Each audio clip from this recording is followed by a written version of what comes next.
This police camera video shows what happened in Jacksonville when the police were called to check on a woman in a neighborhood. In the video, the police officer, Officer McLean, had walked up the woman's porch and nicely knocked on her door, asking if anyone was inside the house, just trying to do the normal routine questions and check. It was revealed by family members that Leah Baker had been suffering from mental illness. But what she did next was absolutely shocking and violently surprising. As the police officer knocks on the door, the house owner, a woman named Leah Baker, comes out dashing violently on the police officer with a butcher knife, and in that very moment she lunges at the policewoman and stabs her. The police officer, despite being stabbed, controlled herself and warned the woman to put down the knife.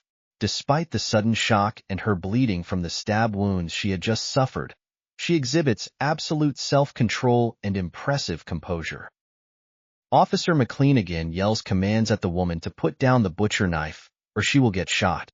At a first instance, the woman is seen to drop the knife when the policewoman lets out a shot. While speaking to the woman, she calls for backup over the police radio, mentioning that she had been stabbed and she needs some help. While she was making the announcement, the woman immediately picks up the knife again and lunges yet again at the police officer despite the warnings that she will be shot. At that point, the police officer had to protect herself, or else the woman could have killed her. So she fires what seems to be like a warning shot again, and the woman gets hit. While that was happening, backup had arrived. As can be seen in the video, the policeman, Officer J.S. Nobles, runs from across the road and immediately tells the woman to drop the knife.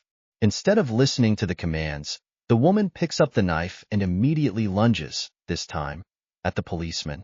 The officer, Officer J.S. Nobles, wastes no time, and while defending and protecting himself, he lets multiple shots out. The woman is hit and then falls to the floor, but she doesn't let go of the knife. It takes the effort of yet a third police officer to run towards her and grab the knife from her hands. While she was shot and on the floor, the police had released the K-9, but the woman immediately grabbed the dog and began punching it while she laid on the ground. It was then that a third police officer was able to grab the knife from her hands. It was later disclosed that the EMT arrived and the woman, Leah Baker, was then rushed to the hospital in order to take care of the bullet wounds, and the policewoman who was initially stabbed also received treatments. Leah Baker was later pronounced dead at the hospital. When that incident happened, the case was among 14 officer-involved shootings that had been deemed justified by the state attorney's office. What do you think about this case? Write your opinions in the comments section below.